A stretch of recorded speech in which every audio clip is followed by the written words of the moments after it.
हरे कृष्ण समस्त हमारा दंडवत प्रणाम। राधे राधे जय श्री कृष्ण हरि बोल।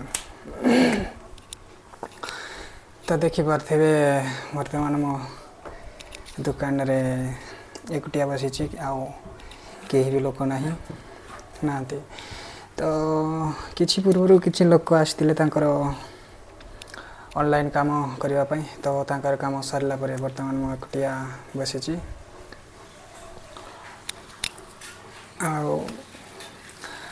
बसी बसी तो कहीं समय को अଯଥା नष्ट करवा भाविली बसी बसी किछि गीतार श्लोक को आमे पाठ करवा।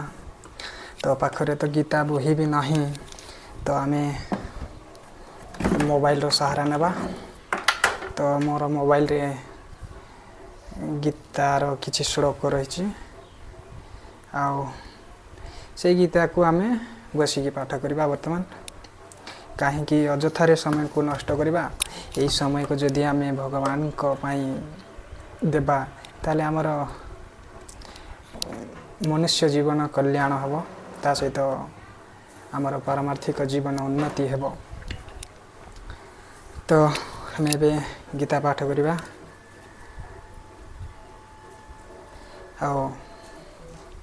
आपण मान को अनुरोध आपण माने मध्य घरे जदि एमिति अଯଥାରେ समय नष्ट करुछंती ताहले भगवान को नाम को स्मरण करंतु से समय रे किंबा पाख जदि घरे कौन सी शास्त्र अध्ययन बुक अच्छी ताले ताको पाठ करंतु भगवान को पाई किछि समय बाहर करंतु आउ निजर कल्याण करंतु मनुष्य जीवन को।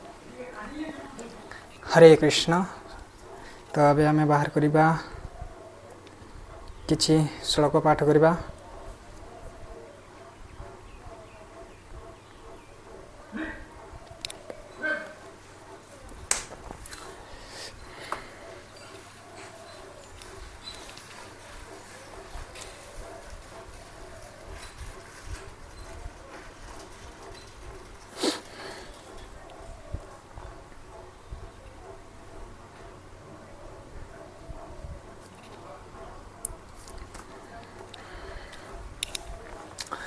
जी समय फांका अच्छे से समय मध्य दुई तीन टी श्लोक पढ़ीदेवा नचेत आधे पुणी लोक जदि पढ़ी आसबे ताले आउ पढ़ी हेब नहीं।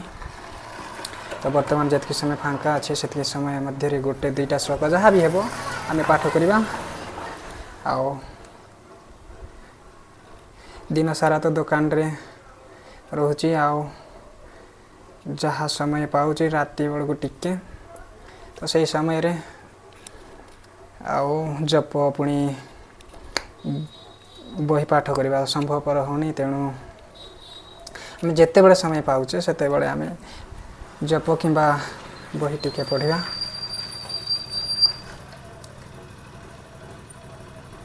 हरे कृष्ण। तो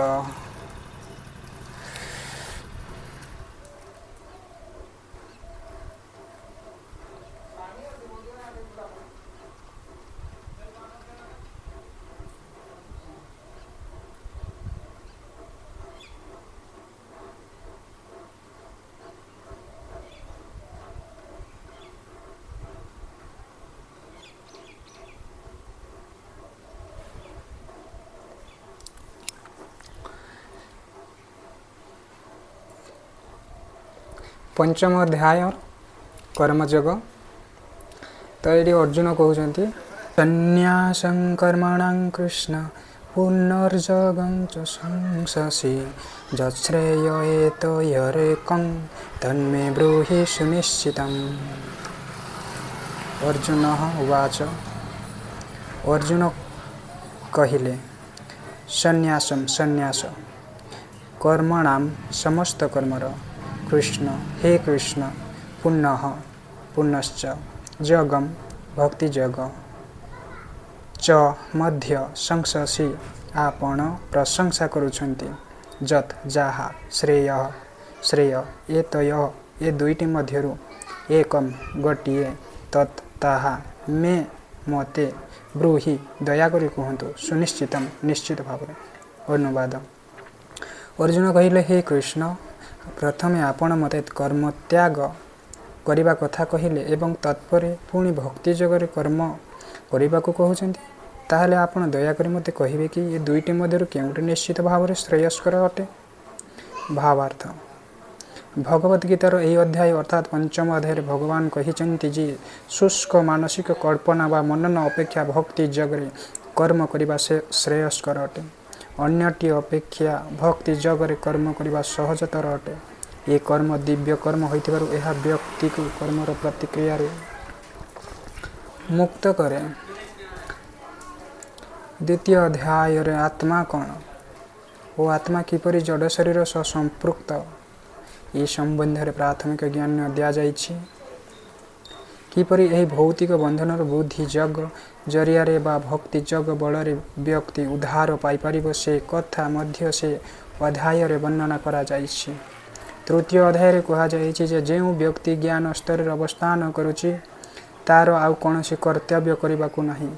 चतुर्थ अध्याय भगवान अर्जुन को कहले जे समस्त प्रकार यज्ञ कर्मर परिणत हेउछि ज्ञान जे जहा हेउ। चतुर्थ अध्याय शेष रे भगवान अर्जुन को उपदेश देले जे ठिया हो एवं पूर्ण ज्ञान स्तर रे रही युद्ध कर।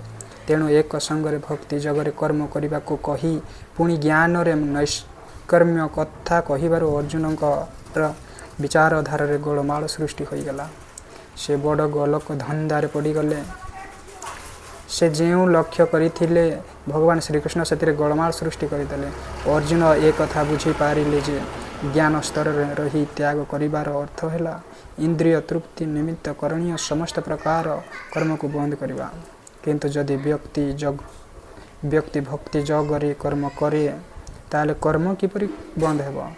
अन्य कथारे से भाविले ज्ञान स्तर रही कर्म त्याग करिवार अर्थ अर्थात संन्यासर अर्थ समस्त प्रकार कर्म त्याग।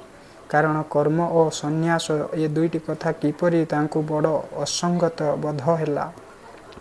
एथिरु जणा जाउछि जे से संन्यास और कर्म त्याग ये दुईटी कथा भल रकम बुझी नाहति। पूर्ण ज्ञान स्तर रही कर्म कले कर्मर प्रतिक्रिया जे आउ किछि रहे ना एवं सेइथिपाई ता नैष्कर्म्य संगे समान ये कथाटी से भल रकम बुझी नाहति।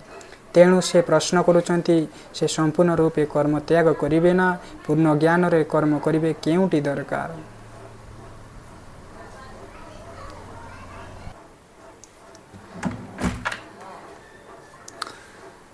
तो हरे कृष्ण तो ये अर्जुन पचारुचंती श्रीकृष्ण को जे मते आपण कहतु केउ कार्यटी उत्तम कर्म त्याग करिबा ना भक्ति जगरे कर्म करिबा उत्तम कहतु मु से कार्यटी करी। तो देखिबा तापरे भगवान श्रीकृष्ण कौन कहउचंती। तो अबे किछि लोक आसीगले तो वर्तमान आउ गीता बही तो अध्ययन करी हेब नहीं दुकान रे बसी। तो देखिबा राति बेलू घरे जाइके अध्ययन करवा। हरे कृष्ण रहुची। जय जगन्नाथ। राधे राधे। हरि बोल।